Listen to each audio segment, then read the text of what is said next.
whenever you're ready. Okay. Perfect. Well, welcome everybody. Thanks for joining the OAHP Application Process Committee meeting.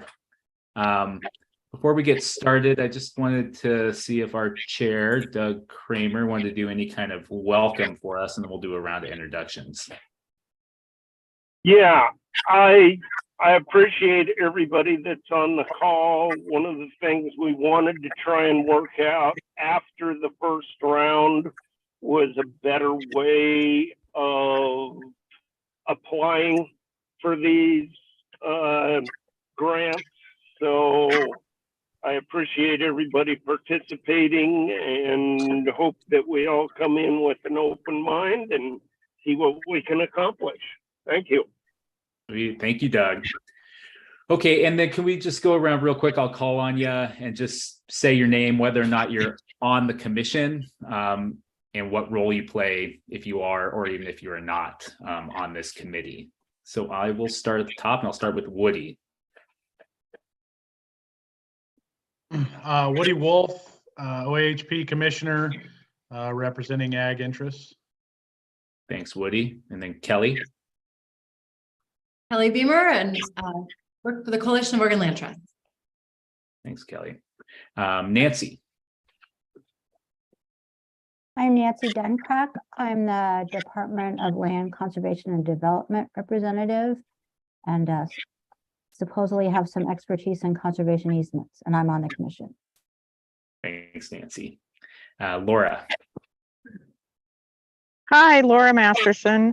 I'm on the commission representing ag. Thanks, Laura. Nathan.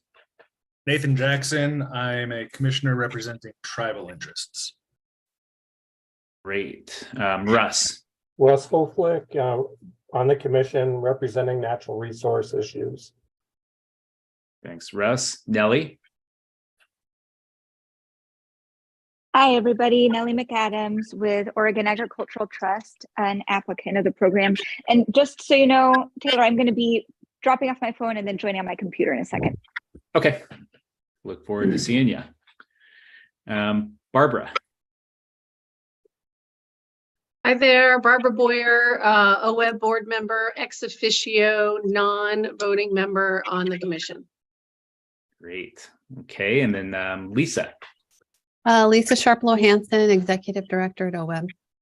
Thanks, Lisa. Eric. Yes, good afternoon, everyone. Eric Williams, I'm the Grant Program Manager at OWEB.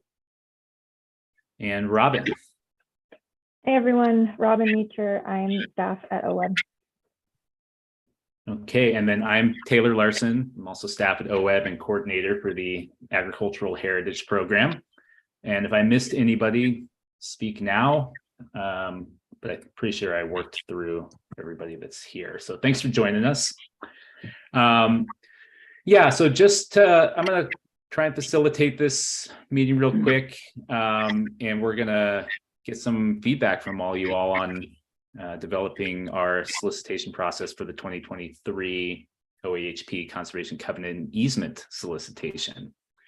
So we're going to be, the purpose of this committee is to provide us as staff here at OWEB some feedback. I'm going to admit Nellie real quick. Some feedback and input to help inform the development of this upcoming potential upcoming solicitation pending funding. And so we're going to be looking at how things went in 2022, kind of reviewing that process.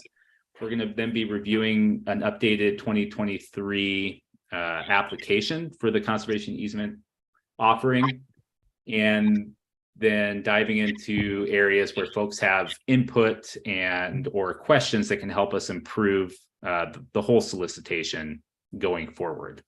I think it is important to mention at the top here that, you know, this isn't a rules making committee, so we aren't going to be able to adjust the existing evaluation criteria. But we will be able to kind of help inform how we interpret it and how it gets incorporated into the application, so that the commission and ultimately the board gets the information they need in order to make informed decisions. And applicants have a clear understanding of what the commission and the board are looking for. So we'll run through a PowerPoint presentation where we're kind of look at what happened in 2022, review the evaluation criteria, and then we'll have a chance for clarifying questions. And then what we're going to do is we're going to run through the 2023 application itself, where we will kind of take it section by section and get folks feedback on that front to make sure that we're getting that evaluation criteria answered. So if you want to go to the next slide, I'll just kind of jump into, we'll review the 2022 solicitation process real quick. A lot of you have seen this document.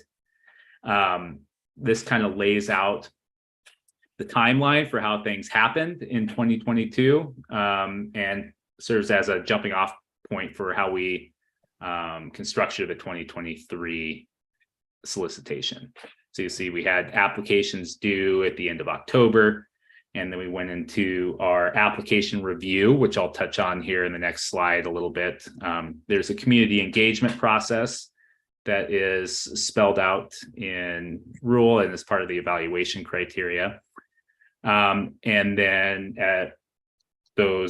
after the community engagement process and the application review, we take the recommended projects from staff to the commission, and the commission makes its formal funding recommendation to the board, who then makes the awards, which happened last week. And so now we're at step 6 with last year's solicitation, working through the due diligence and working towards getting those projects to closing. And so we're taking this point to kind of review how things went in 2022 and get some feedback on how we can improve things going forward in 2023 and beyond. And so just to kind of ground folks in how we did the technical review in 2022, it's, each application is reviewed by technical experts with specific expertise in both the natural resource and the working lands components of the application. And in addition, all applications are reviewed by a statewide land use expert and OWEB's due diligence contractor. So we have kind of that due diligence review that's coupled with a technical expert review from folks who have that expertise in both the natural resources and the ag values associated with the property. And so we ask folks to participate on that review team anonymously, and their anonymity is important so that they can remain objective and be excited about participating in these reviews in the future. And so we facilitate a site visit where OWEB staff, along with any technical reviewers that are able to make it, are able to get onto the site and interact with the applicants, ask questions. And we were able to do those at all 7 sites this year, 2 of which, though, had to be virtual due to weather. And so in 2023, we are looking at adjusting our timing a little bit so that those site visits can happen earlier in the year, hopefully before the snows hit. So then coming out of the technical review, we have those technical reviewers submit worksheets, and then it's up to OWEB staff to kind of synthesize those reviews into a relatively straightforward staff evaluation that then goes to the commission along with staff's recommendation based on those reviews. And then the commission considers those, and based on those recommendations, those staff evaluations, and their own expertise, make a funding recommendation to the board, who then ultimately awards the grants. So that's kind of how we did it in 2022. And I think Robin's going to talk through the application requirements and the evaluation criteria to kind of root us in what's possible for going forward into 2023. Great. Thanks, Taylor. So we wanted to give an overview of what goes into application design beyond just kind of how we get to evaluation criteria. So the criteria we'll go through kind of one by one just to ground us in that in a little bit later, but there's other requirements laid out in rule and statute that are needed as we develop the application to make sure we're getting the information that's required for us. So I don't want to spend a lot of time. I'm not going to read these slides to you. I just kind of wanted to point out to y'all the different parts that we work within when we're building applications and trying to do our best to pull all that out. So OHP application requirements, we have kind of the general overall Oregon Ag Heritage Program application requirements that are laid out in rule for us. And these requirements are for all applications for OAHP, our conservation management plans, applications for conservation easements and conservation covenants. And then along with those, we also have our specific application requirements, which are also laid out in rules specifically for our conservation easement and conservation covenant applications. So you'll see things in here that are pretty basic and administrative, but then there's other things. Like if you look down at number 4, where they ask specifically about certain agricultural water quality management goals and plans and how those are required in the application to be addressed. So that's something that isn't a specific evaluation criteria, but still needs to be covered in the application and gets incorporated within. And then on top of rule, because this is how we work, all of this kind of is coming down from evaluation criteria that's described in the statute that lays out the Oregon Agricultural Heritage Program. So again, I don't want to go through the specifics in this, but really what the statute does is it lays out the criteria that needs to be included, but then gives that it doesn't need to be limited. And so that's where we get into our broader evaluation criteria that the commission developed and really goes into kind of expanding on these requirements and also getting to what makes a Oregon Agricultural Heritage Program project and application work and be part of an OWEB funding award. So I'm going to run through these really quick and I'm not going to read them all, but we did want to kind of give each criteria its own space so that when we get to the discussion about the application and what we presented in the materials in terms of what we're looking at in our evaluation or our application questions for the next round, we're really trying to get to these criteria. And the application is not designed in a way that just regurgitates the criteria, because that's not going to get us the data that we need for our evaluators and the commission and OWEB staff to really evaluate these projects as holistic projects that we can then do our ranking and recommendations for. So I do want to kind of pull attention to the first criteria though, because this is something that stands alone on itself and doesn't have further definition throughout the rest of the evaluation criteria. So I think it's a space that we really tried as we were working on this application revisions to, again, try and solicit the data from applicants that can help folks evaluate the significance of the agricultural, natural resource, and related social values of the working land subject to the easement or covenant. And so that stands out as its evaluation criteria that really starts off the whole process. And then we get into our more specifics about the easements. How is the easement going to protect and maintain significant farming and ranching on significant working land? And then there's all of our sub criteria. And those are spaces where you might see throughout the application, we just pull those out because they're easy to ask the question. But in other areas, again, we're having to expand and build up the question based off of what type of data and information from applicants can we get that will help our reviewers answer these questions. And then we have all of ours laid out for the same question about the way the covenant or easement would protect, maintain, or enhance significant fish or wildlife and water quality and other natural resource values. So they do feed down from our kind of original significance question. And these are areas where you'll see in the revised application, we put a lot more questions about habitat quality, habitat distribution, and these are trying to get us, again, we're looking for that data. And then we have some questions about outcomes and benefits. And I don't really want to read this one, just walk us through it. These will all be as we go through, if there's any criteria that folks want to pull up and discuss. That's kind of the purpose of these slides beyond just running through them really here, because we don't want to, again, read the slides out to you and go over the criteria that is all described in rule.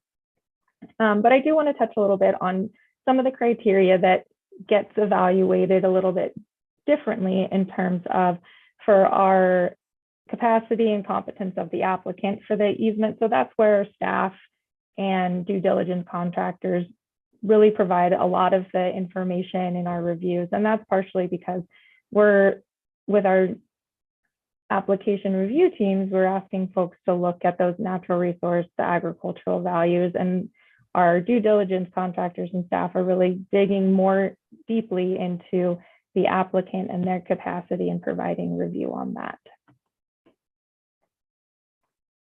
And then criteria 6, this is where we look at the benefit to the state from the investment and how that can be maximized. And so we're looking at grant monies and leveraging other funding sources, the duration of the agreement. And I want to point out that the program does fund covenants and conservation easements. And so a covenant can run 20 to 50 years. And so we are looking, this criteria calls specifically to looking at a preference for the longer term agreements. And so that's why you'll see that as part of the eval. And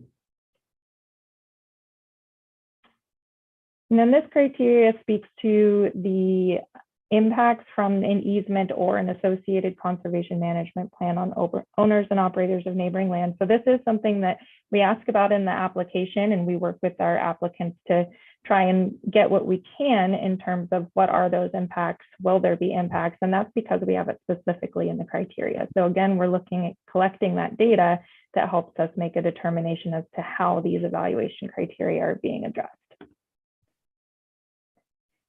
And then wrapping up the last two of the evaluation criteria, we have the level of threat of conversion and fragmentation of the working land. And so for this one, you'll see in the revised application, our questions are asking for more empirical data on that. We don't want just a conclusion of the threat, but we want and the speculation of the threat. We want to see that backed up a little bit by trends or other data that can be cited so that we can, when we're looking at applications across the state, we're looking at that investment of OWEB and OHP funds into areas that might be seeing the most threat of this conversion or fragmentation. But I do want to point out that, again, none of these evaluation criteria are specifically weighted.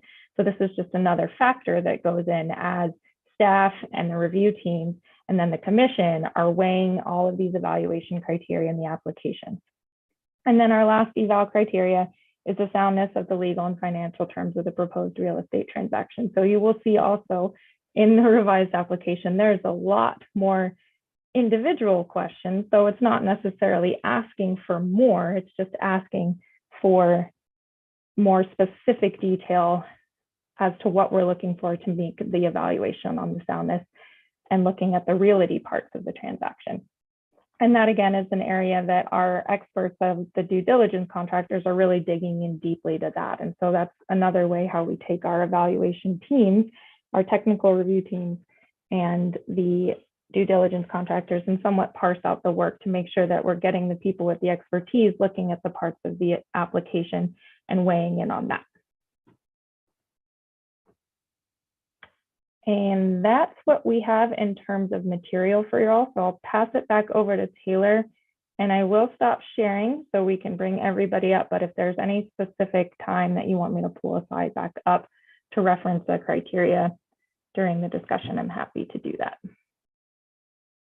Cool. Thanks, Robin. And yeah, so like I mentioned at the top, we're hoping to dedicate a fair amount of time to running through the proposed 2023 application and getting feedback and having discussion on those different sections. But I wanted to pause here and see if there's any kind of clarifying questions or discussions not related to the application that folks want to make sure we touch on today. So Nellie, go ahead. Yeah, thanks, Taylor. I was wondering if there might be an opportunity also to talk about the review process, the guidance, and also what has been shared as a template. Yes, we can talk about, are you interested in having a discussion as how this committee thinks applications ought to be reviewed? So you have some ideas around process for reviewing. Am I capturing that correctly? I guess just, from Oat's perspective, we just had some observations that we could share, and that would be up to the commission and staff in terms of whether that was, whether you wanted to explore those more. Okay. Yeah, so I'll catch that as review process and associated guidance. Okay. And Oh, really go quick for it. before we get on to that, Taylor, it might be worth just sharing that we'll be doing one-on-one conversations with each, and this is for the commission as well and the committee as well. We'll be doing as staff one-on-one conversations with each applicant and potential applicant that engaged with the process this year to get that same feedback that Nellie's offering from Oat's perspective. So we are capturing that from every applicant that participated in a kind of formatted process that we'll be doing individually. Yeah, good point. Thanks, Robin. Anything else we want to touch on outside of the application itself?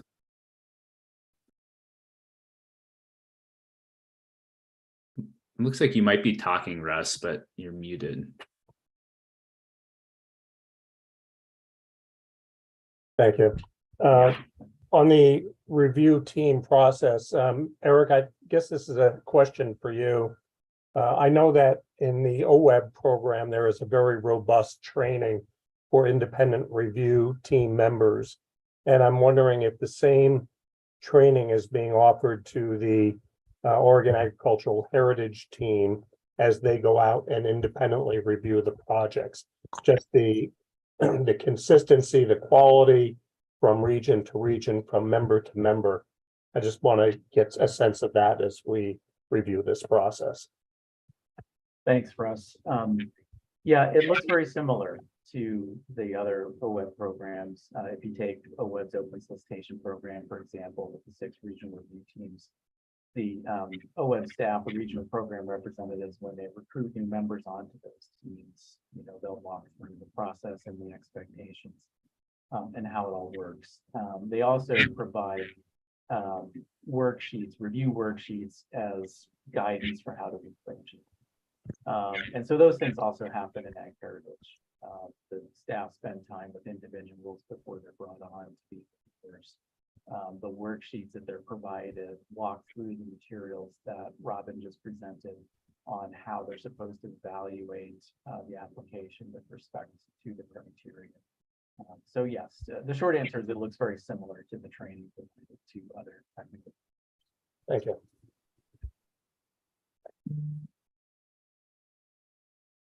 Yeah. Okay, great. Thanks, Russ and Nellie. Anything else we want to make sure we touch on today? Because I think after we capture this, I do want to move into the application itself, and then we'll circle back to these more kind of high level process questions. So Taylor, Go ahead, Doug. And then Nancy.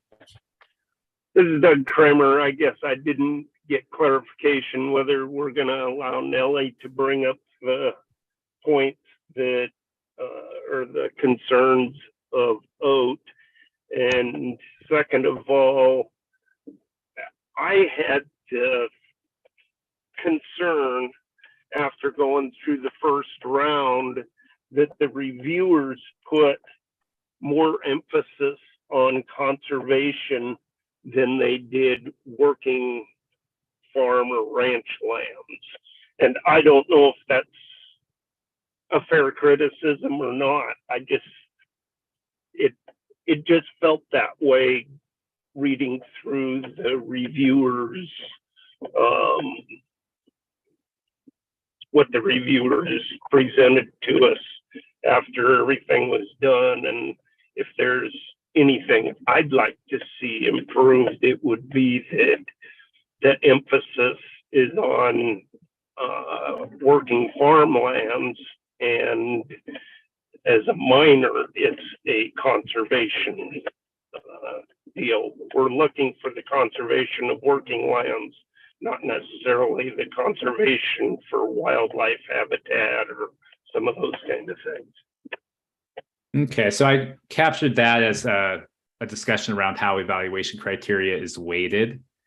And I think that may be something, Doug, that we're going to have to address in a rules advisory committee, because, as it currently stands, the purpose of the program is, there is ag viability, and there's the, maintaining and enhancing ag viability, reducing fragmentation, and maintaining and enhancing a suite of natural resources. And so they're all sort of sitting there on equal footing. And so we're trying to make sure that the commission has all of that information presented, and I think we can talk through how we go about presenting that such that it doesn't feel like the criteria is being weighted in one way or another. But I got that captured. So thanks for sharing. And then Nellie, did you have something to add on that front? I saw your hand go up. Yeah, I guess one other thought on that is that since OAHP is OWEB's only grant program that has agriculture as one of the criteria, there could be like a threshold question about whether agriculture exists before the rest of the ranking begins. So that's, I guess, just another way of thinking about it that might not require weighting. Just throwing that out as an idea. Yeah, and I think that's a good point, Nellie, and something that maybe was missed in the introductory remarks is that there is, to qualify for the program, you have to be a working land. And so there is a definition for that we look at when applications are coming through to make sure that the property that's come through qualifies as a working land under that definition. It's relatively broad. And so that's where I think looking further down in the evaluation criteria, and we can think a little bit about that at the commission and this committee, is then the eval criteria is asking the extent the easement's protecting those two values, the working land values and the conservation values related to fish and wildlife habitat and other natural resource values. So there is a threshold. It just doesn't define how much of the property it has to be part of a working land or considered working land. Okay. Woody. I guess my main concern from the first meeting and process is, unless I've missed it, I'm not really sure that the way, and that I don't even really understand the criteria behind how these applications have a monetary value put on them. Because for easements specifically, I know covenants is a little different, and we set that, and we haven't seen an application for that. But for an easement, I can take the exact same piece of land and drastically vary the value of that easement by just changing the sticks within the bundle that are being purchased or not.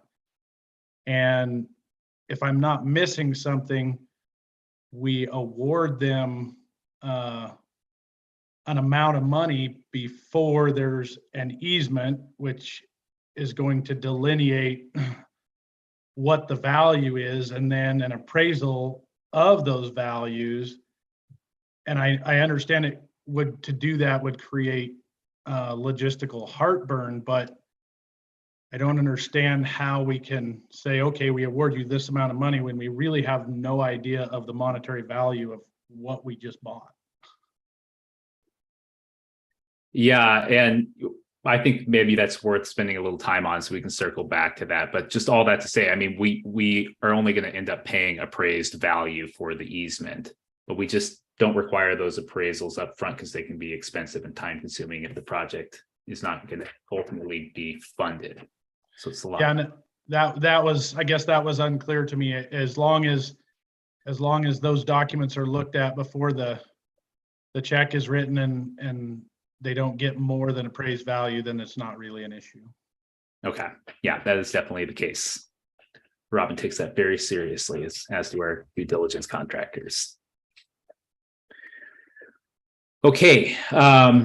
Well, I'm looking to move into the application itself, and then we'll circle back to these kind of bigger picture questions. I think going through the application will provide us some good context for that. So there are no objections. I'm going to kind of guide us through. And the way I'm going to do it is I would encourage everybody to pull up the 2023 draft application. And I'm going to run through the different sections, and I'm going to try and capture who has comments or thoughts on a particular question. And then that way we'll know how much time we can spend per section when we come back to those. Robin? Yeah, just before we get into that, to Nathan's point earlier, there may be typos. There might be some weird formatting things that you see throughout this. If those make it unclear as to what the question or the information the application is trying to get at, please weigh in on that, provide comments on that. But we're not going to spend a lot of time formatting and changing typos, just because we're working in a template that will later take the content into the online system. And so we didn't, may not have caught all of those things that cross over weirdly between those. So just want to put that out there at the beginning, but absolutely, if any of those typos or things are making it to where the question doesn't make sense, weigh in on this. Great. Thanks, Rob. And then, like I said, please feel free to follow up with any notes you have on the application. We'd be happy to take a look at those as we build out future drafts. Okay, so as Nathan mentioned, there was a potential typo in the administrative section, and unfortunately, we cannot change those as OAHP. That administrative section is for all OWEB grants that come in through the online system. So thanks for catching that. We'll alert the authorities. They are here, actually, but we're not going to spend any time in the administrative section. We're going to jump right to the problem statement section. So there's some subsections under there, and I'm just going to read through the subsections, and I want everyone to either raise your hand or call out if you have something you want to talk about in that section. Eric Williams is going to capture that, and then we're going to come back and run through people's issues point by point. So I'm going to run through this pretty quick. So you got to be ready with your hands so we can capture that you want to say something. So the first subsection under problem statement is property. So Nellie has something she would like to talk about in property. Great. Anybody else? Okay, Nellie will make sure to touch on that. The next section is proposed property interest. Going once. Russ has something he'd like to talk about there. Great, thanks, Russ. Anybody else? Okay. The next section is realty information. This one has quite a few questions in it, a little technical. Kelly has something she'd like to talk about, and maybe Russ. Not sure if you have something you want to talk about there, if your hand is just still up. And Nellie also has something she'd like to discuss in realty information. Thank you. Okay, so that brings us to the end of the proposed or of the problem section. Now we're in the proposed solutions section. In the first subsection in there is due diligence. There's just one question there. And Kelly, is this an old hand or is this a new hand? Looks like an old hand. Okay, so anybody on the due diligence section? Nellie has something to share. Thank you, Nellie. And Russ, appreciate it. Okay, and then what about the project timeline? People have thoughts on the project timeline? That one's pretty straightforward. Okay, the next subsection is the agricultural and natural resource values. Nellie. There's quite a few questions under here.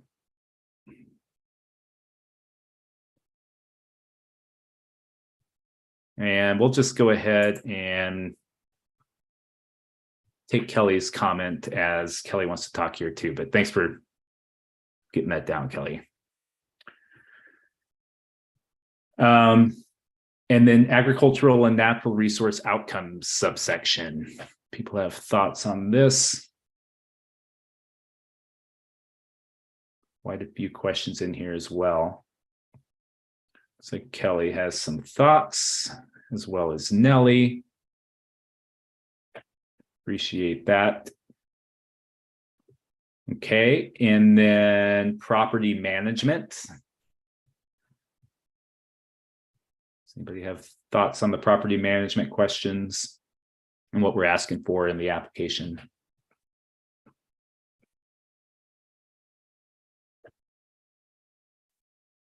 Okay.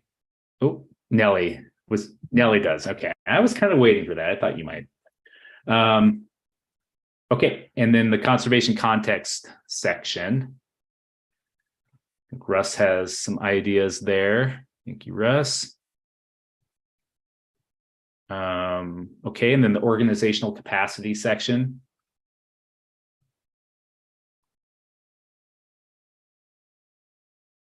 And finally, the wrap-up section. People have ideas on the wrap-up section.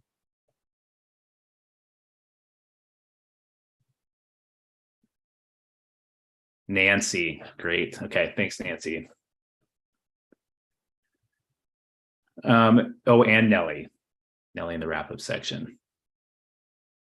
Okay, and then finally, I think we'll skip over the budget funding table, match questions, that kind of thing, unless people have strong thoughts. But I did want to capture the uploads. I don't know if folks had a chance to look at those, but I thought that might be an area rich for discussion if people have ideas there. So does anybody have thoughts or want to spend some time talking about the uploads? Okay, Nellie at least.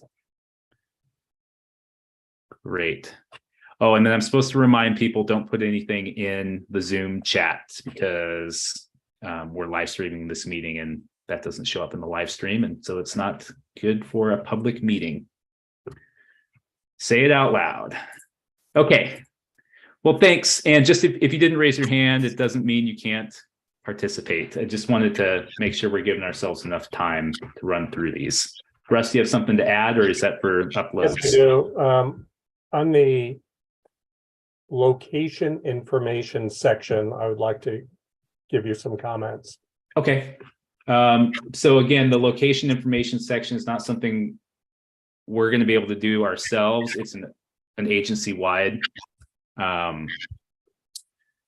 section that we can't necessarily change. But why don't we, since you have the floor, why don't you go ahead and say your piece on that? We'll capture it and then we'll move down into the problem statement. Right. Obviously, it's the only relevant section to this application is in the private owned lands.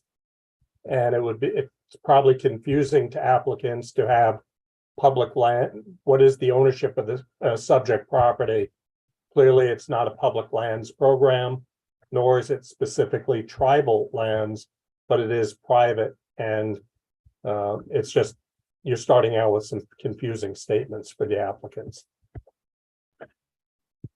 Okay, thanks for that, Russ. And just FYI, we're going to be taking all of these comments and considering them as we build out the next version of this draft. So don't think if we're rushing past your comment that's being ignored, just trying to make good use of time. So thanks for that, Russ. Again, I'm not sure if we're going to be able to change it. It's something we can discuss internally because Eric would probably have a better idea on that front if that's even a possibility. But my understanding is the administrative section is hard for us to touch. And you're muted, Eric. So, or you're not muted, you're just unhearable. Which is too bad because he captured everybody that had good ideas. And I was going to lean on him here as we run back through the application. It looks like he's sorting out his technical difficulties. Yeah. Okay, well, while we're waiting for Eric, I didn't capture who had thoughts on the property section, but I know there was at least one. It was Nellie. So Nellie, why don't you go ahead and share your thoughts, and then other folks who have ideas on the property section can jump in as well. And we'll be busy capturing your good ideas. Well, and this is on the note of privacy. So I appreciate that in paragraphs, do not use landowner's name, because I think for us as land trusts, a lot of information is being put out and discussed, and as much as possible, we'd like to protect anonymity. But I think that also brings up sort of a larger question in terms of how much of this information will be public information or what could be exempted from public records requests.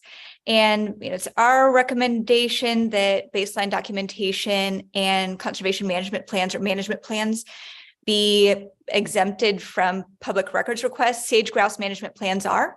So just trying to protect landowners, not only their proprietary business information, but also any access, egress, just trying to protect public safety as well for some of the information that might be shared in those documents.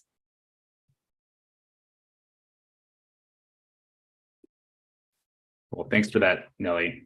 Appreciate that thought. Russ. Just real quick, I found a lot of inconsistency in the number of characters needed for different sections. Less is better. Challenge people to be as specific as they possibly can, but I've just found wide variations, and this jumped out for me throughout. But this is the first place where I saw it as an issue. Yeah, and thanks for that. And that's my bad. I should have teed us up. We didn't spend hardly any time at all adjusting character requirements in this version of the draft. That is something we're planning to spend some time with going forward. So good reminder, less is more. Get it right here in the notes at the top. Eric, did we have other folks who wanted to talk about the property section? No, we did not. And now that I've got my audio tech fixed, sorry about that. On Russ's earlier comment about the location information, the way the online application is structured, there are some sections of it, mostly in the beginning, the administrative sections, but also the budget page. Those are fixed for all applications that we receive, and that's why we can't tailor those sections to each individual offering. And so, yes, it is a little clunky to have that question of, is this on public land or not? But that would be flagged in eligibility review. Somebody did submit something with that box checked. So thanks for that, Russ. Well, and then Nellie, did you have something to add here? I had two other thoughts. One was on anticipated purchase price, and appraisal isn't a required component. That's fine, but maybe if comps exist, or maybe just a little bit more meat on the bones in terms of what could be provided in terms of demonstration of estimated value, where if they're using a per acre price, what is that derived from? And then next is on title documentation. And in the due diligence contractor's review of title of one of our applications, there were mentioned concerns about title restrictions, but those were on properties that landowner had subsequently purchased. And so those title restrictions no longer existed. And so just making sure as title is reviewed, if there are like those questions or eye-opening moments, that the applicant is consulted on that to be able to clarify. And also there, in terms of privacy, a landowner's debt load was discussed, and we could have explained how that debt was being managed, but especially since there wasn't a lot of anonymity around who it was, like to be able to have that conversation before the public document comes out would help a lot in the due diligence portion. Thanks, Nellie. Russ, is that an old hand or is that the fresh hand? I have a question under, it's describe the natural resource values and the current condition. Then it says 1,000 characters, but I'm struggling with the word. What does it mean? Human needs conditions. I don't know what that means myself. What is that? Human needs conditions. Well, human needs, that terminology comes from statute. And so that's something we could spend a little time discussing. I think it likely refers to the social impacts. So what would be those considerations that we're trying to factor in here? human needs considerations. I mean, that's so vague. Does anyone have insight as to what we're getting at there? Just really quick, we're- that is from criteria 3. It's, if you want to, if anyone wants to refer back to see what Russ is referencing or the term where it comes from.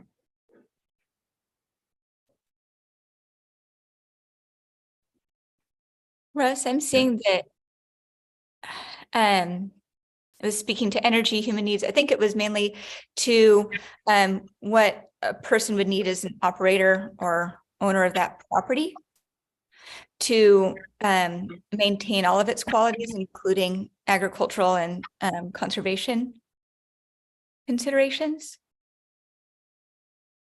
wildlife habitat, water quality, and natural resources. Maybe I'm wrong. That's some of.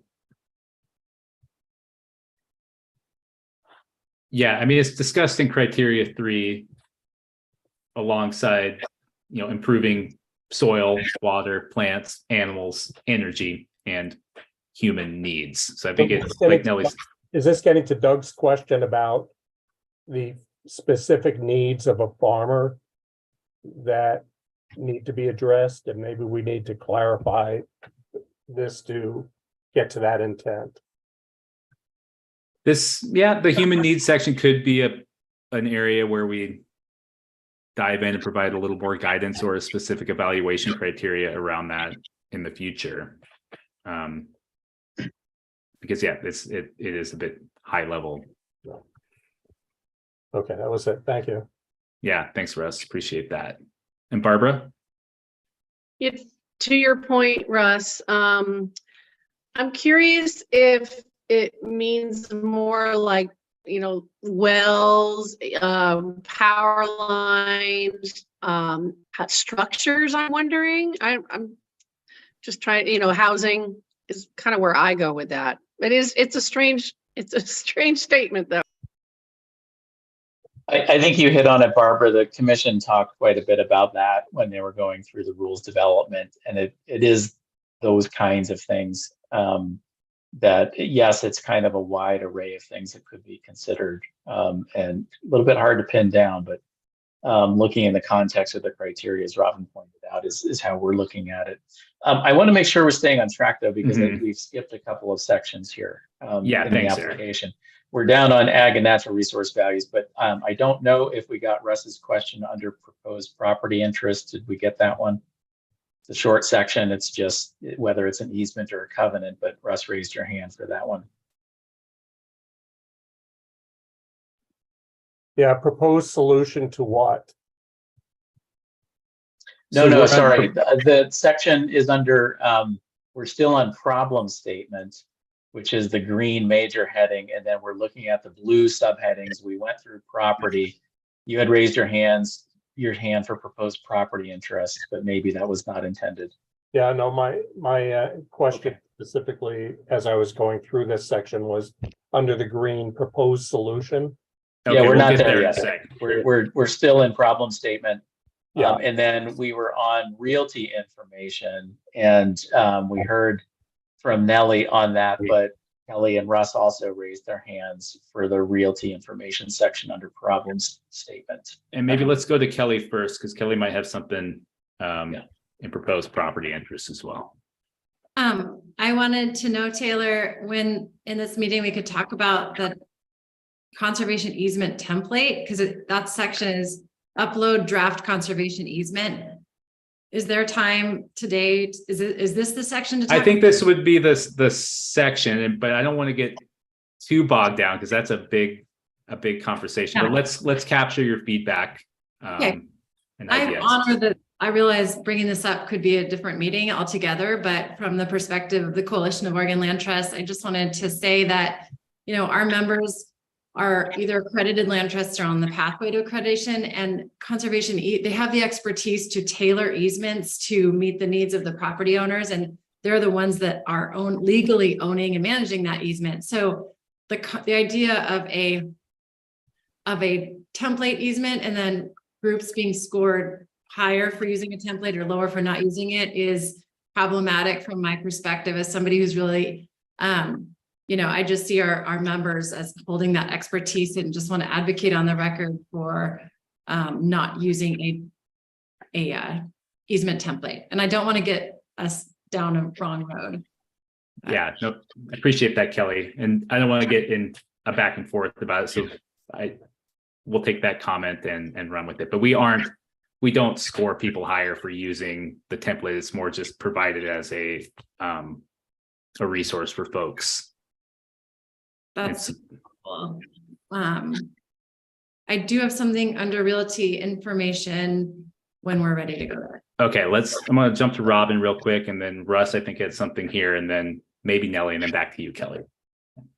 Did you have something to add, Robin? I was just going to make sure that I clarified Kelly's comment as I was taking notes. And it's not the provision of a template. It is potentially the templates used by an applicant being considered a benefit in ranking. Is that, or do you want to, sorry, I'm I just reading. wanted to make sure that land trusts were given the opportunity to design their own their own easement, and also that if that wouldn't be used in the ranking against them if they weren't using the template given. Okay. Thank you. Thanks, Kelly. Russ, and then Nellie. Okay, this is just looking at it fresh. If you look at property, proposed property interest type, and then there's a numeric next to it. The applicant won't necessarily know what that series of numbers and letters refers to. Yes. Maybe up further in the application, we could provide some clarity there for what you're referring to. Yeah, appreciate that. And those are there. I'm not sure if we're going to keep those in there, Robin. I'm seeing you shake your head no. It was mostly to help facilitate this conversation and us as we build the application to make sure we're addressing each evaluation criteria, and every question is tied to an evaluation criteria. But thanks, Russ. Just from a fresh applicant's perspective. Yeah, appreciate that. And then Nellie, did you have something to add on this section? Oh, maybe just to put a pin in the, just add one last comment around the template, since it was brought up. I had remembered in the comments that Wall Ranch was the only one that had used the template, and it's hard for me to tell whether that affected the ranking because it's not, itemized. So that was just, it had seemed to me that was a benefit, or like a feather in the cap of that project. So I just wanted to share that it appeared to be a benefit to use the easement, but I have concerns about it, especially since it was used to match ASAPL with OWEB's other acquisitions program, and so not designed necessarily for OAHP. So, and I should say too, with ASAPL, once we've created an easement and gotten their approval, in order to edit that easement, if that would be required, would be a year and a half for us to go back and forth with NRCS. So if we've already gotten the ASAPL dollars and negotiated that easement with them, to have to renegotiate would be a major time suck. So I just wanted to put out those two thoughts, just if that was the only time to talk about the template. Okay, thank you for sharing those thoughts. Any further discussion on that point? We've captured that. Cool. Okay, so let's then move into the realty information. I know we had a couple folks with thoughts on this section. Eric, do you know who that is? Yeah, I think we already heard from Nellie and Kelly on this section, unless they have additional comments. I think we're ready to move to the proposed solution due diligence section. Okay. Great. And then who do we have up for due diligence? We have for due diligence, Nellie and Russ. Okay. Nellie, go for it. Just a simple edit, maybe under the number of acres, you could add AUMs, animal unit months, just so that there's a frame that's meaningful for rangeland.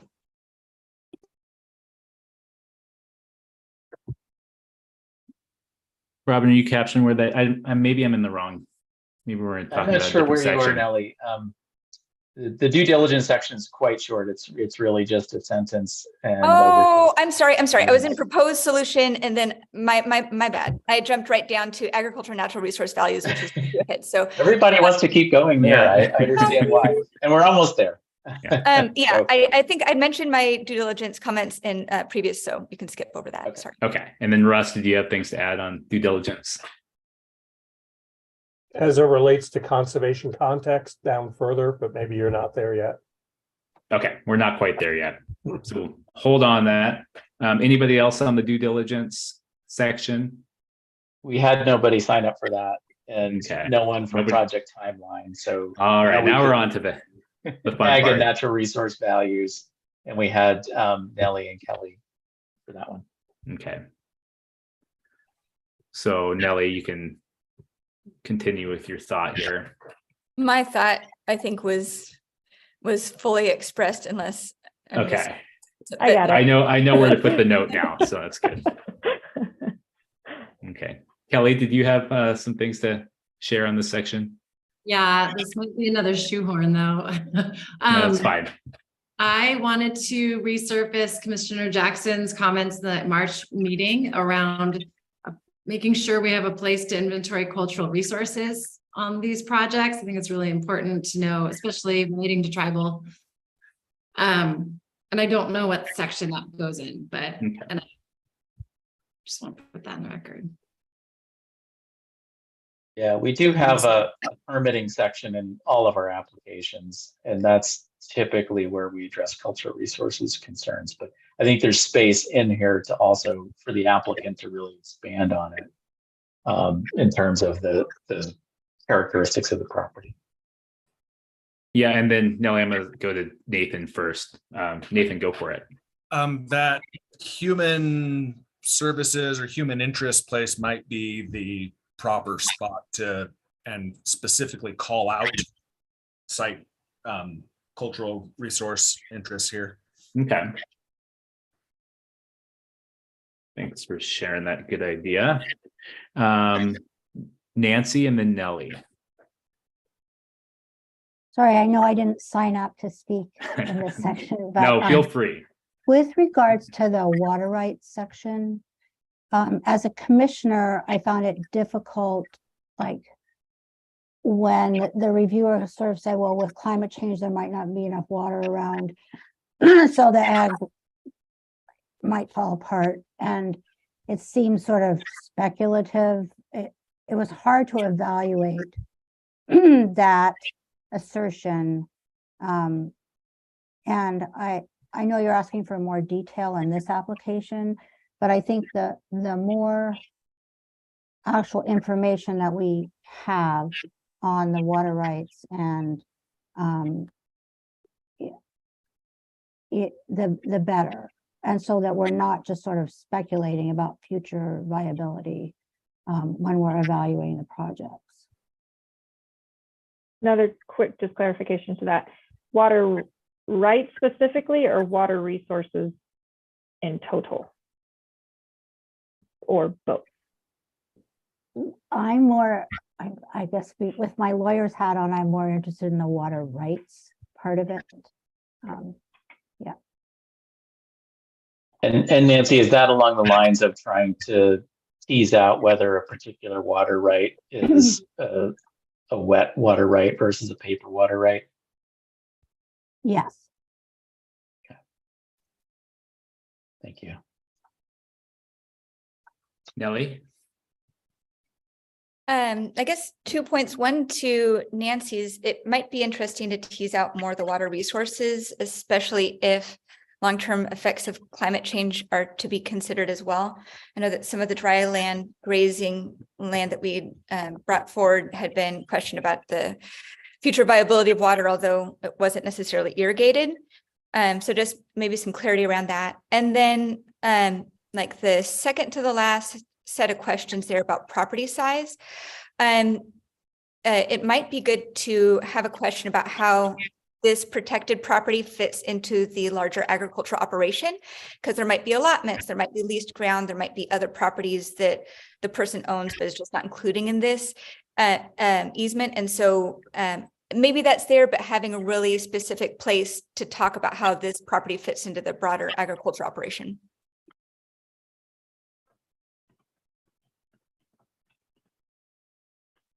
All right. If no other hands are up, we're on agricultural natural resources outcomes, and we had both Kelly and Nellie on this one. But maybe I'll pop to Nathan first because he might have something to add on the previous section. Yeah, to Nellie's point, I think that is potentially important to know, but I think it's also important to note that we're not paying for a speculative interest with this program. We can only pay for what's being proposed to enroll.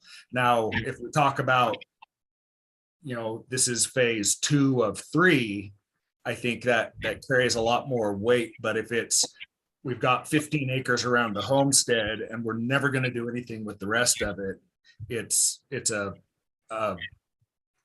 slippery slope kind of a situation, and we just need to make sure we remember that with the evaluation. Yeah, thanks for surfacing that, Nathan. Okay, and then Laura. Thanks. I just had a question about the speculative questions that the technical team raises. And can you remind me, do the applicants have a chance to respond to those, or they seem worrisome if just in case people didn't have all the information? How are you dealing with that at OWEB? Robin, go. Do you have your hand up? Sure. So it's a tricky spot because we have the requirement that applications are evaluated and considered complete as they are presented. So an application is reviewed based on the material that's presented at the time of the application. We are working with based off of land acquisition, where they present an opportunity for reviewers to ask a question of the applicant for clarifying information relating to material presented in the application, and that gets forwarded through in land acquisition coordinator, again, talking about that anonymity and between the reviewers and providing the candid comments and then the applicant. So that is a process that we'll probably incorporate into this to provide that opportunity to provide clarifying information, but we can't be asking for additional information that wasn't presented in the application. So we are hoping that in this next round, we'll be asking the questions and soliciting the information that might make that speculation and having to make assumptions less likely.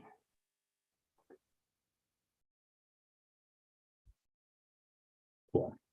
Did that help, Thank Laura? you. Yeah, thank you. Okay, and then can you remind me, Eric, who we had? I think if I had to guess, it would be Nellie and Kelly. Yes, we're on ag and natural resource outcomes, and we have Kelly and Nellie. This is where I was going to talk about the easement template. So I'm okay. Captured. Thank you, Kelly. Nellie? Yes. So, and this is the agriculture natural resource outcomes. Correct. Thank you. I wanted to thank you for including protect, maintain, or improve consistently throughout. Like, I noticed that language was there. And for me, that means that landowners who are already doing really good work aren't necessarily expected to change what they're doing. And the easement is really a tool for removing development rights rather than the management itself. So I was appreciative of that.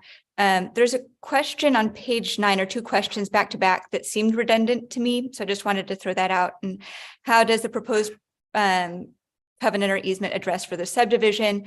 And would the proposed acquisition prohibit sale of existing legal parcels? So I guess one of them's subdivision, one of them's fragmentation. So maybe I take that back. Maybe they are distinct, but I just had wanted to ask that.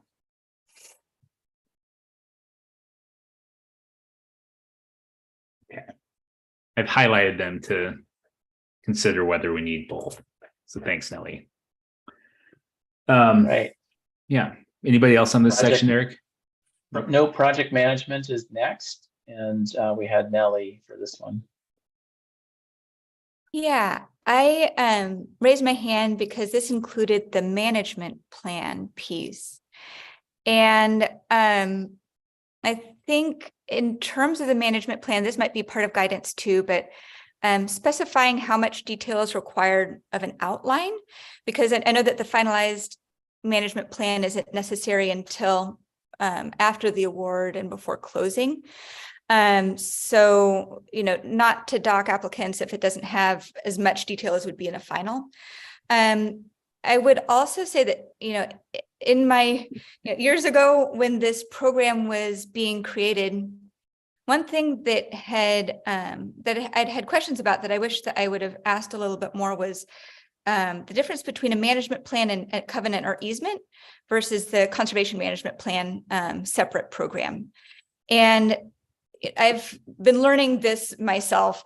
I've never done an easement myself, but my staff have been just sharing with me what their conception of a management plan is that easement refers to. And when they refer to it in an easement document, it's more descriptive of what is happening on the property to help us with monitoring and just understanding the basic practices that might affect enforcement in the future.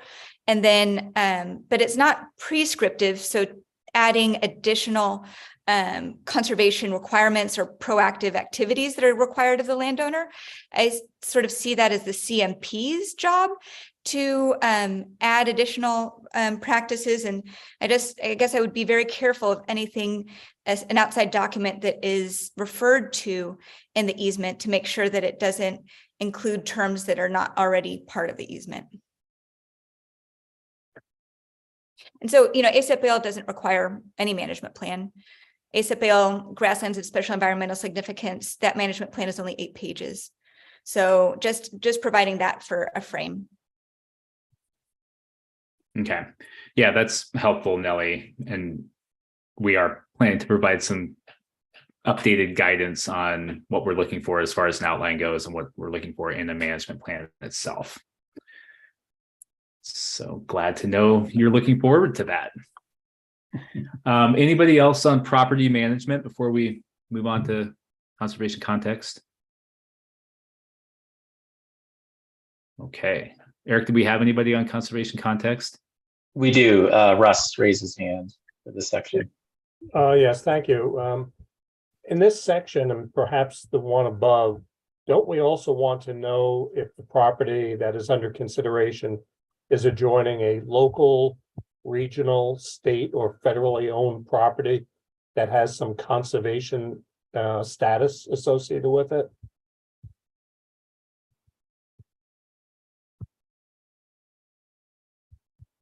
Yes, you're saying we could benefit from potentially an additional question here, getting at that. Yeah.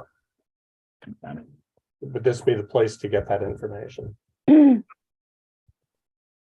Yeah, I think this would be the spot. So yeah. And then Nancy, did you have something to add there? No, I just failed to mute myself when I coughed. Oh, okay. I thought that was a pay attention to me off. Okay, thanks for that, Russ. Comment captured. We'll take a look at that. Anybody else? Okay. Cool. What about organizational capacity?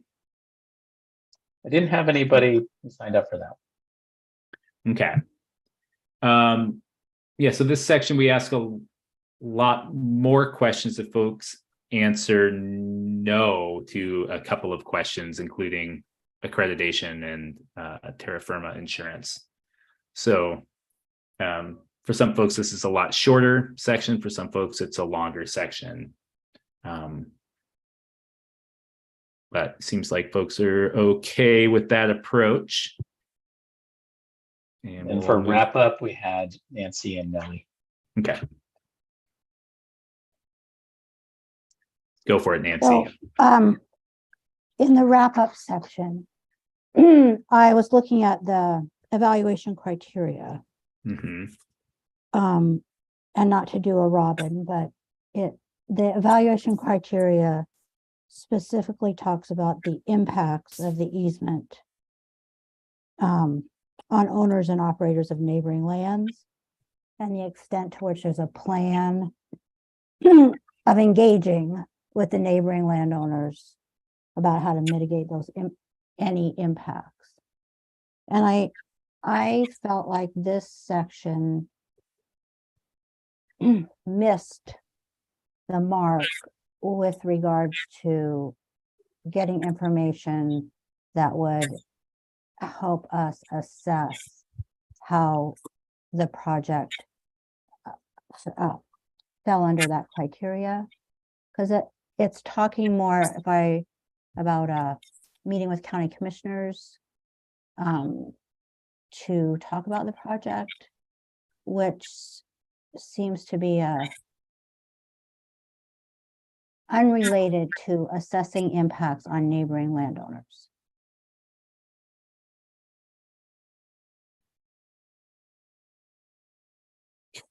Thank you for that. I think, Russ, you have something to add on that front before we No, it's discuss? separate one after you finish this up.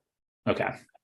Yeah, I don't know if you remember from the 2022 cycle, Nancy, but I think we did ask specifically about those impacts on neighboring lands, and for most applicants got very short answers. So I think we were trying to get a little more specific about asking about specific actions. But yeah, I see what you're saying as far as these questions aren't specifically addressing that evaluation criteria. So we'll revisit that and make sure we get something that addresses that directly. Well, I'm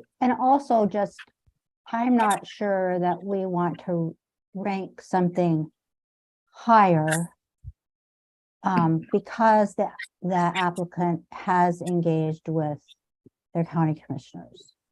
And that might be a discussion that we want to have in terms of the evaluation criteria, but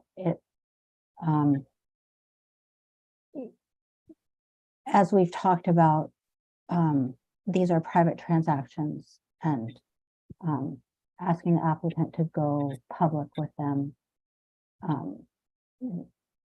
is sort of contrary to me to the success of the program. Okay. Yeah. And, not to get into the weeds here, because I've been trying to stay out of them, but that question comes from a rule around public involvement. We say in rule, the public should be provided with a meaningful opportunity to comment on the project.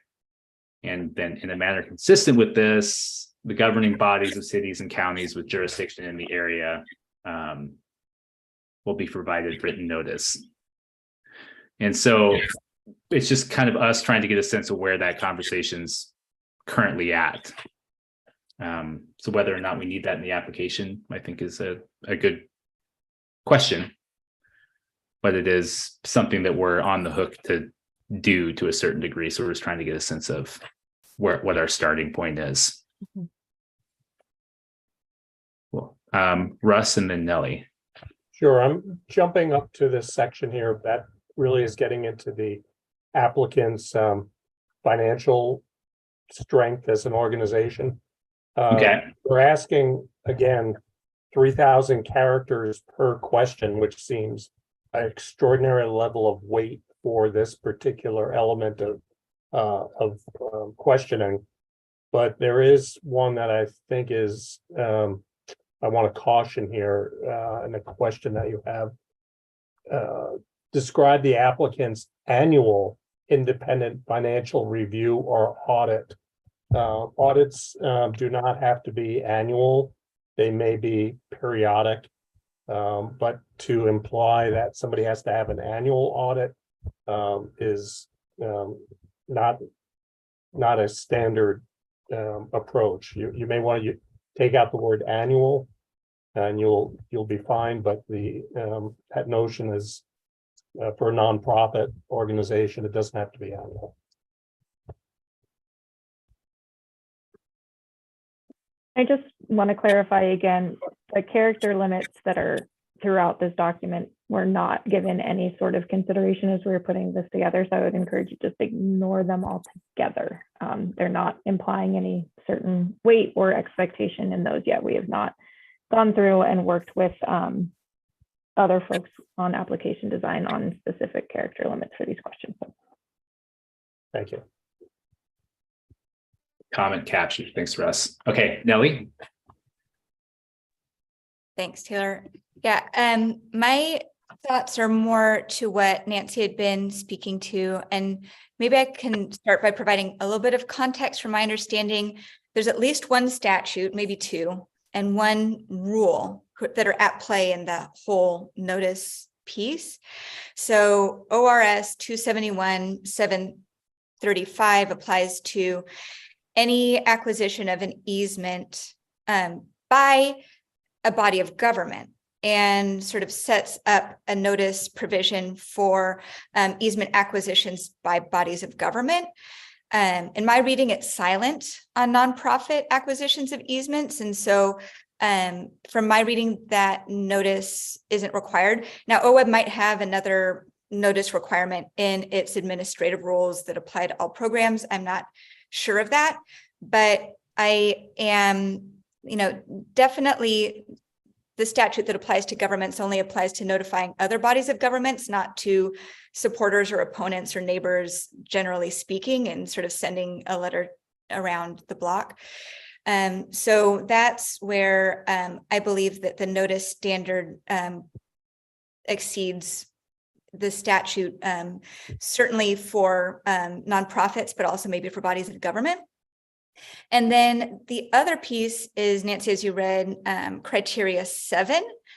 And here, I think for me, this was put in place here because some easements, especially those that included conservation activities, restrictions, et cetera, had caused water or pest or invasive species impacts on other properties. But in my interpretation, that was more about maybe a conservation management plan or conservation activities that were required by that easement, not by the simple removal of development rights, which really shouldn't affect any of your neighbors. And so that's, since our easements were just removal of development rights, we found no impacts on neighbors, and we explained that in the criterion. I think in number 7, the two most important words to me are at the end, if necessary. So I don't think, if necessary, if there are impacts on neighboring lands, of course, then maybe there should be a plan of engagement. But if that's not necessary, then, that should be like a yes, no. Okay, if no impacts, then you don't have to fill out this plan question. So I'm just trying to break that apart, because ideally an easement or covenant on its own that's just removing development rights wouldn't have any impact on a neighbor's property and would just be a private landowner's decision for how to use their property rights.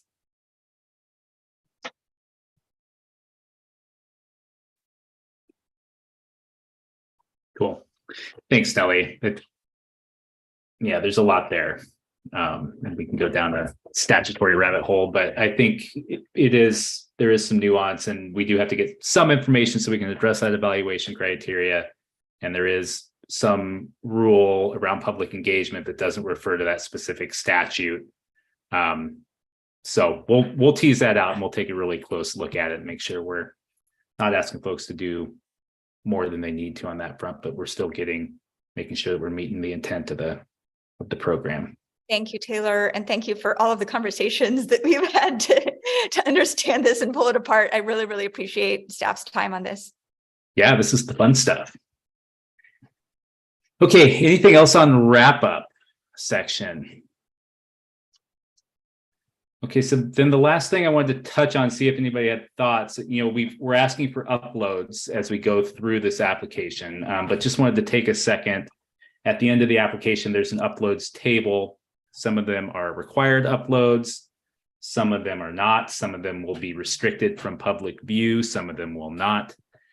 So just wanted to see if folks had thoughts on the different uploads that we're asking folks to provide in the application, or if there's things that we're not asking for that we ought to be.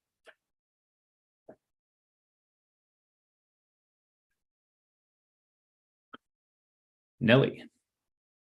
There's a, well, I guess future land use map is optional. I was just asking about that because I don't. Yeah, I'm just sort of curious about that. I don't know if that's like, if it's rural reserve or urban reserve or how you would.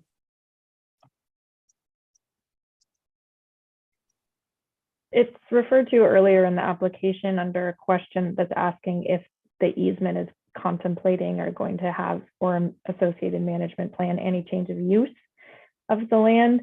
I know in Oregon, it's, and just in general, it's hard to differentiate land use, big L, big U, with just use of land. So if there's terms that would be easier to use there that can make that difference more applicable, we can do that. But that's the hope, that visually showing if an area is going to be changing use, that the map is provided. I guess just a couple things. Infrastructure map. I think one of the concerns of some of the farmers we worked with is that, you know, people would know where they could break into their infrastructure. So I'm just wondering if that could be restricted, or if there's any requirements around that. And I'm also wondering what financial documents includes.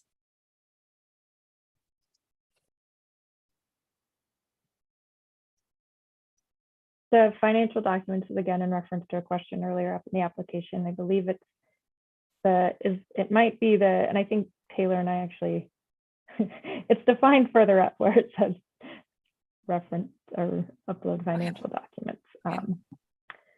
Yeah, under organizational capacity, where is that?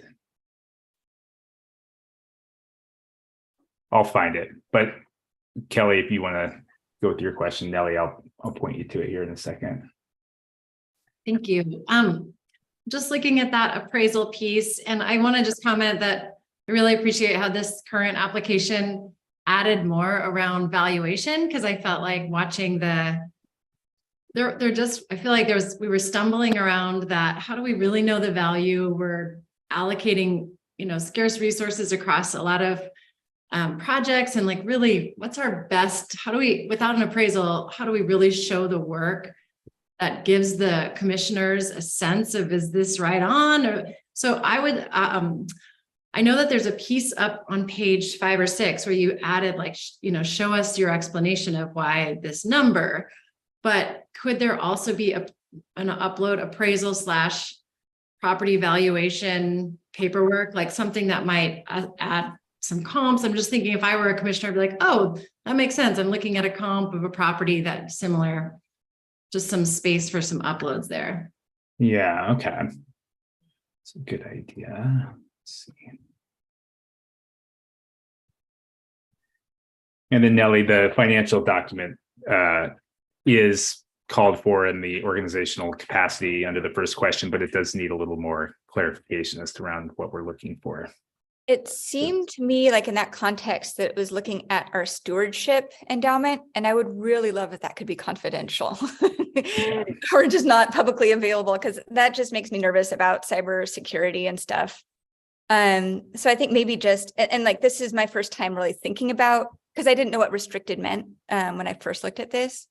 So maybe this is something that we can, like my staff can circle back to in terms of if there's any other recommendations for what could, like, it says a conservation management plan here, but I don't know if it says management plan.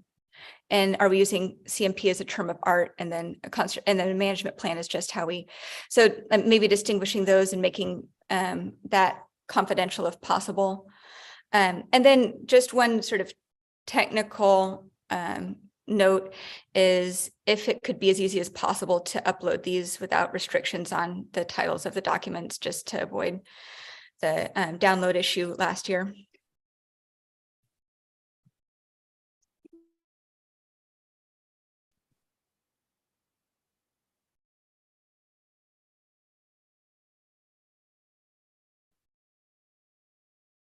Cool. Thanks, Nellie and Kelly and everyone for your comments on that front. So before we kind of zoom out a little bit, were there any other application specific comments, things that aren't in here you wish were, especially, to the commissioners here on the committee. We want to make sure that we're, as staff, getting you the information you need in order to make informed funding recommendations. And then for our land trust partners on the committee as well, are there any other last thoughts on things you wish you had an opportunity to communicate to the commission and the review teams? That's not in here. I know it's kind of a long application, so it's a hard ask, but Nellie, I'll go to you first, and if anybody else has thoughts. I would say, it's very comprehensive. I would just, and you might have already done this or be doing this, but like send it by Eric Mogenberg at NRCS before making the final, just because that's where most of the match funding is going to be coming from. Yes. Okay. Thanks, Nellie. Russ? A similar vein here. We're trying to make it as easy as possible for the applicant. Many of them will have already gone through an NRCS process of application, uploads of information.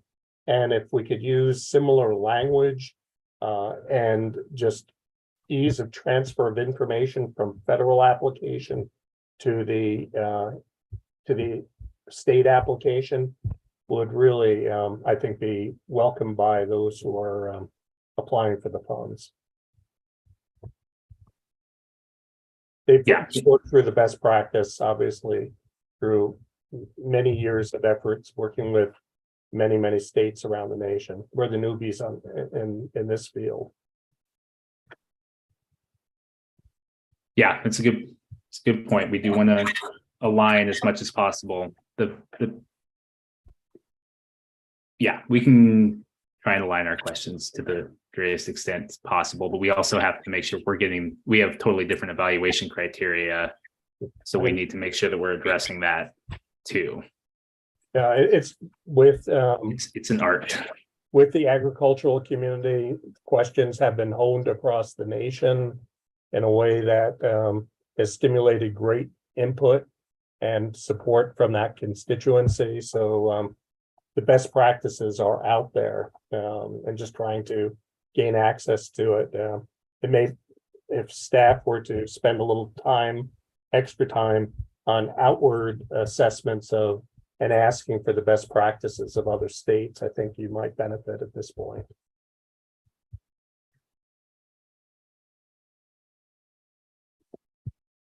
Well, thanks, Russ. Okay, so that's all super helpful. Have a lot of great notes on the application itself. We do have about a half hour left in our meeting, so I thought it'd be nice to circle back to some of the higher level discussions that folks brought up in the beginning. And so I have three here. I just want to make sure we can spend about 10 minutes apiece if we want. I wrote down reviewing the review process. So this includes the associated guidance and how we go about working with the review teams themselves. So we can spend a few minutes there. And then I had a discussion around how we go about weighting evaluation criteria, both at the review team level and then at the staff evals and the commission and the board. And so we could spend some time talking about that. And then we had a comment about how we go about valuing these easements, and maybe we'll leave that to the end, because I think maybe we touched on that, just being like, well, we don't at the point of application, but before we invest any money, we're going to get an appraisal, and we aren't going to pay more than appraised value.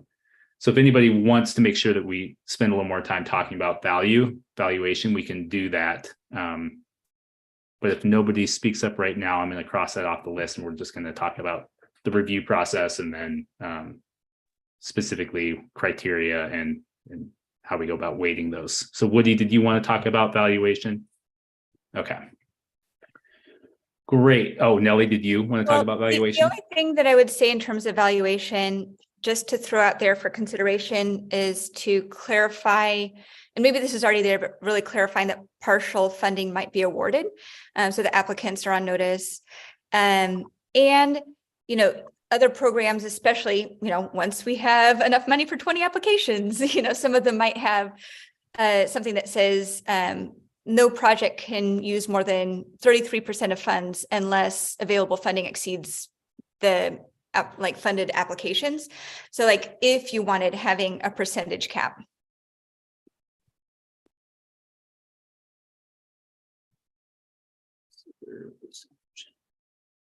Okay, thanks for that.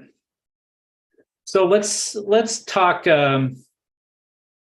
application review and the process that we use for that. And so I kind of touched on how we did it in 2022, and we're planning to make some tweaks for 2023, but I would be interested in holding a little space here. And I know folks have kind of peppered this throughout, but just making sure we get our notes straight on what, for this committee, what you felt like worked well in the review process and where you think we could make some tweaks to improve how we go about making project selection and getting that information to the commission and out of the commission and to the board. So yeah, feel free to raise your hand or jump right in, and we'll start with Russ. Thank you. I really appreciate you trying to get this right. The goal here, and I think it's worth trying to make sure we get to the goal. The goal is to make well-informed decisions based upon the latest information and accurately interpret the activities associated with each application. So with that being said, you have a staff review process. You have an independent review team that goes out and looks at a piece of property. Then they come back and they have a download with the staff to keep them independent of the applicant itself. They've gone out and they've reviewed the specific parcel land. I do think that there is an opportunity in that download meeting to have a blind conversation with a phone call with the applicant to be able to see if there are final questions that the expert review or staff have that will inform the final report on the project. If you have that, I think all tensions are released, that you have consistency, all facts are in front of the review team, and it gives us as a commission a uniform base to be able to make decisions on. Okay, that's helpful. And I think this is similar to what Robin was describing, how they do it on the land acquisition side of things, where clarifying questions that reviewers have are passed along to applicants, and then their answers are then passed back to reviewers so that as they're writing their reviews, they have all the information they need and they don't have lingering questions that they need to speculate about.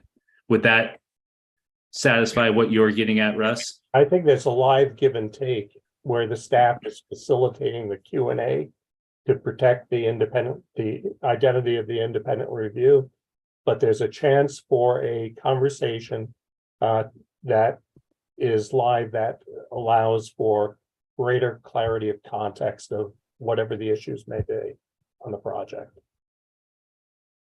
Yeah, that's true. And I think we'd have to weigh that against the logistics of getting everybody in the same room at the same time. Yeah, I mean, it's a virtual room, is I guess the way to do it. Yeah.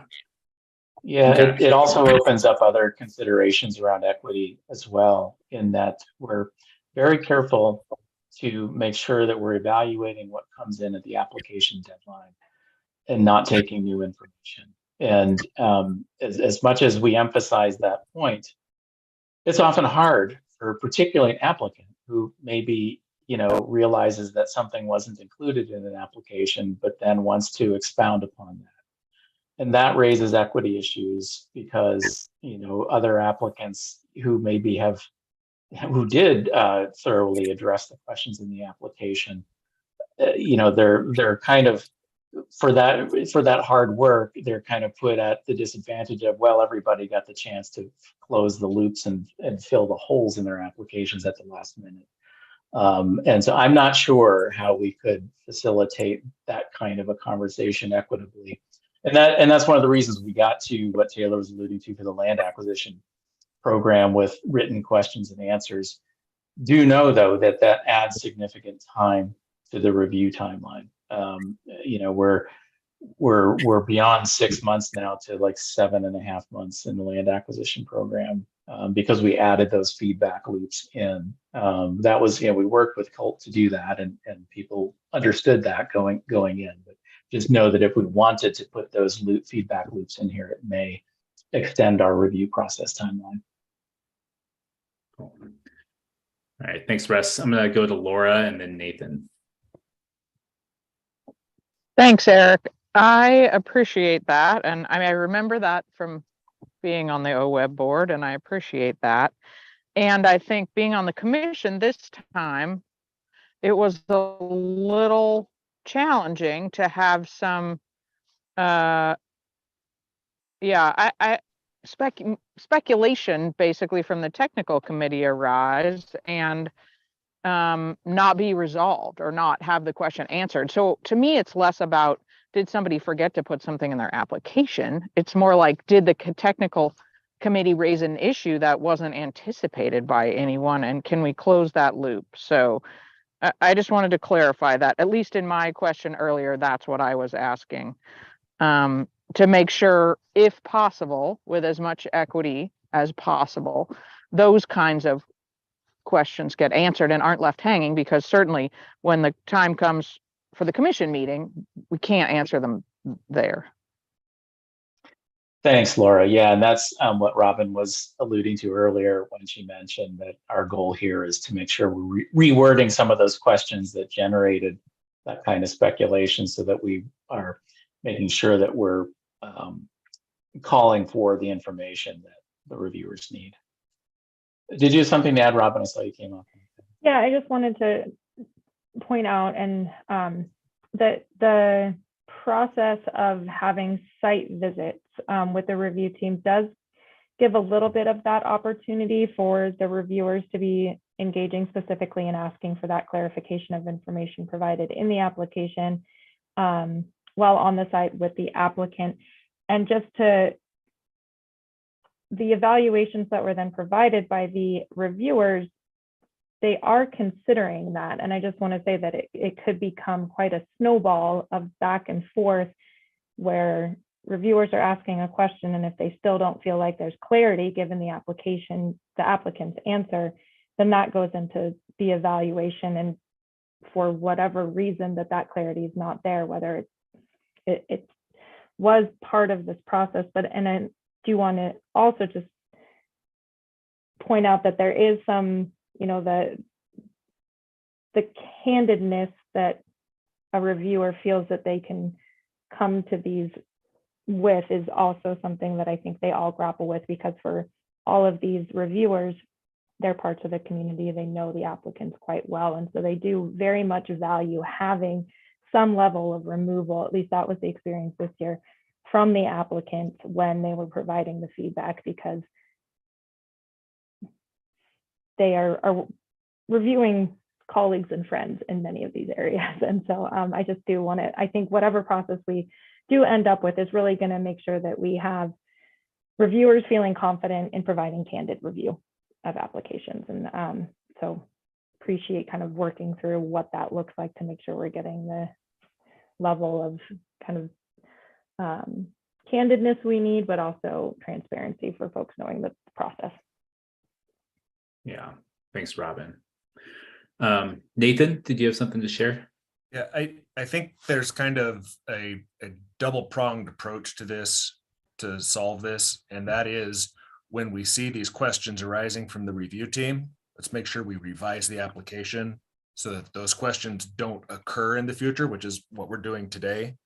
But I think in the moment, if there are questions, clarifying questions that come up, I think those are appropriate to try and chase down some answers for. But if it is just people left pieces out of their application that are asked for, tough. You know, that the application is written as clearly as we can. And if you didn't answer it to our satisfaction, reapply, but it's not an opportunity to give an answer. It's an opportunity to clarify an answer. Yeah, thanks for that, Nathan. Yeah, it's important to remember it's a competitive process that we're running here. So spoken like a true commissioner. Nellie. Yeah, I appreciate all the comments about the review team. I guess to start, OWEB's ranking process is subjective and allows for people to make the case, and doesn't really include a lot of scoring, but kind of in effect, high is a 3, medium's a 2, and low is a 1, because ultimately things do get ranked in that way.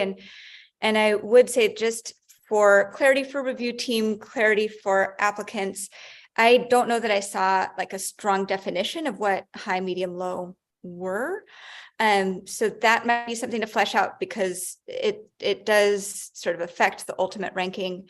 In terms of the review team components, from what I'd understood, like there'd been a separate review team for each region.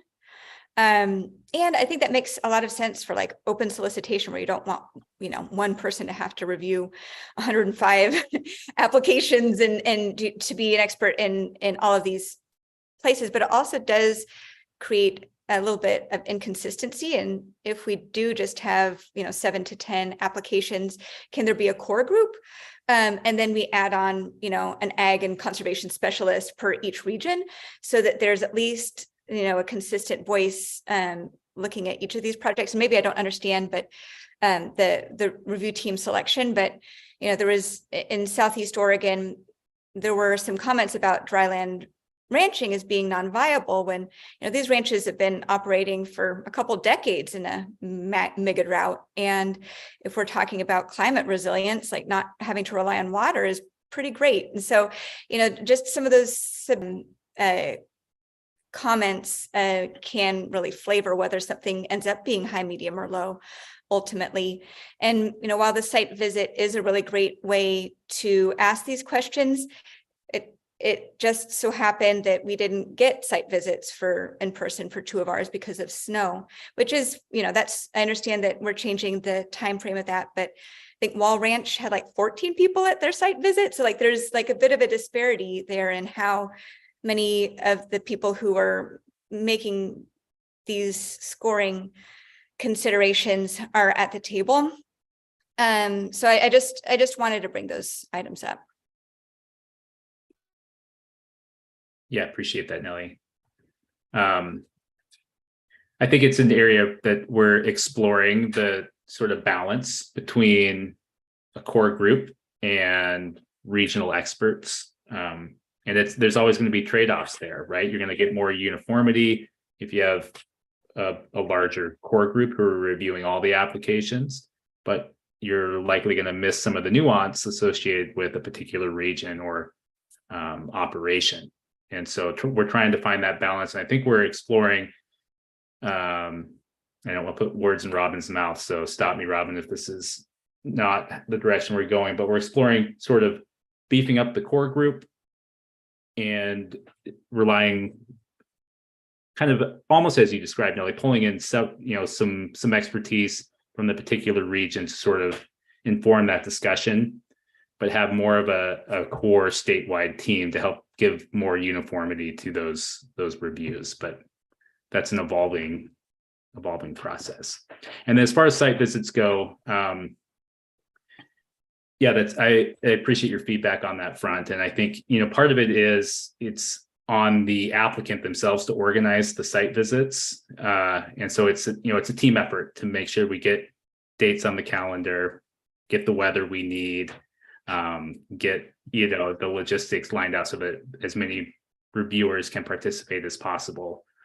And I think some applicants have an ocean view, and that's not fair. So other comments on the review process or ideas on what went well this year or what you'd like to see in 2023 to again, make sure that the commission is getting the information they need in order to make informed decisions. Nancy.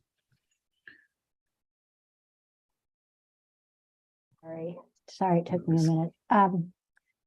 Going back to Nellie's comment about the scoring and the subjectivity that went into the scoring. And I want to first say, thank you, Taylor, for sort of talking me through that scoring process. But, and sort of thinking ahead where we may have many more applicants for the funding. And as a commissioner, I sort of found it difficult to like look at the scoring and the staff recommendation that all these projects should be funded if there were funds available, when there was quite a disparity between the top ranked project, numerically, the top ranked project and that on the bottom. And I'm just wondering if there's a way to better explain the scoring or to have more, make it seem less subjective, so that in looking at the projects going, the new applications going forward, it's the commission feels more comfortable. Like I don't know how to solve the problem that I'm having, so I'm sort of grappling with even how to explain it. But I sort of found myself saying, well, this one ranked low in that category, but I think those problems can be solved. Yeah, and like how to bring the information forward in a way that really would allow us to sort of sort out the projects from each other.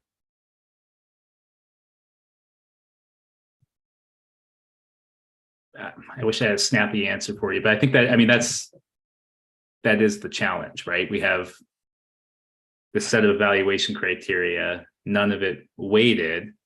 Right.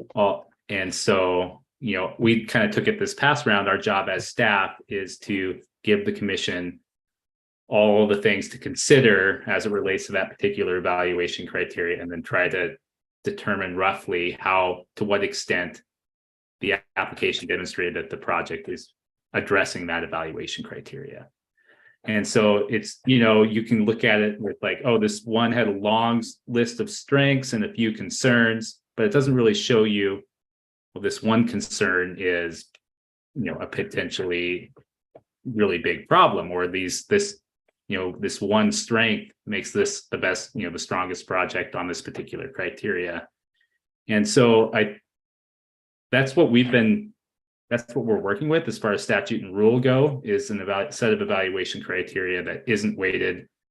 And so we would be looking, we look at it as sort of the job of the commission to take the information we give you with the evaluation criteria that you have helped draft, to then turn around and make those funding recommendations. And I think we can continually hone our guidance around what makes a strong application as relates to a specific evaluation criteria, and that's partially what we're here trying to do.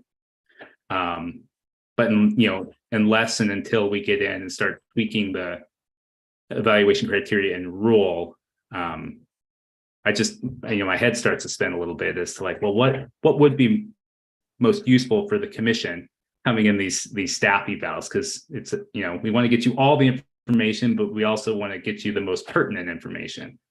And that's, I also have a non-answer back to your your non-answer, so sorry, Nancy. But no, but maybe as a commission we should talk about weighting, because I think what happens now is that we do our individual weighting, and it's not really full, it's expressed. It's an internal thought process about the value of the program, how I want to move the program forward, which are important considerations. But I'm not. Maybe I'm looking for purity when there's no purity. But I get it. Along those lines, Nancy, I think this issue does come up from time to time in a lot of different programs. And I think people often feel better having scores. Like if we gave these applications a number between 0 and 100, and then you could put those in order, that feels really good. But it's kind of quantitative dressing on a qualitative process, really, when you do that. And that's why we stay away from it. Yes, it puts the commission in a tough spot. I think the only thing, looking in hindsight at how we made the staff recommendation to you, that perhaps we could have considered is, as you mentioned, there were a couple of gaps, there were a couple of breaks in the ranking. If you added up those scores, and perhaps we could have come to you and said, these 3 ended up in the upper tier, these 2 in the middle tier, and then these 3 were in the lower tier. Something like that we could potentially do. But the reality is we're relying on you to do the hard work of saying to the OWEB board, these are the ones we want you to fund. And that's a tough choice to make. But it's why we have this all-star cast on the commission. Kelly? I'm just echoing what Eric said. Like, I think the Oregon Heritage Commission represents so much expertise in farming and natural resource and fish and wildlife that, like, the importance of that body cannot be understated in that ranking process. And just watching a really healthy debate go on from bringing everyone's expertise just makes me realize how important it is as we onboard new commissioners to ground everybody in the criteria. But I like what you just said. I hadn't thought about that, Eric, and I second that idea of kind of clumping if possible, and just want to emphasize how I think when we were creating the statute, how much time and thought we put into the who, and it really is an amazing cross-section of expertise. Yeah, thanks for that, Kelly. Okay, well, we are at 3 minutes from 3.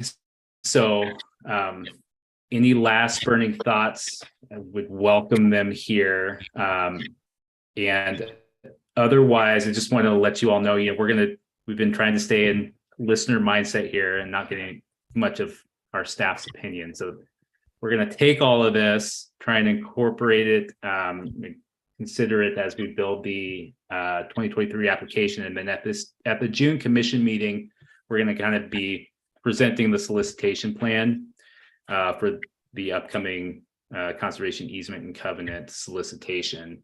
So that'll be kind of our next report out at that point in time. But Russ, did you have something you wanted to say before we kind of close it out here? Just a comment as a new commission member.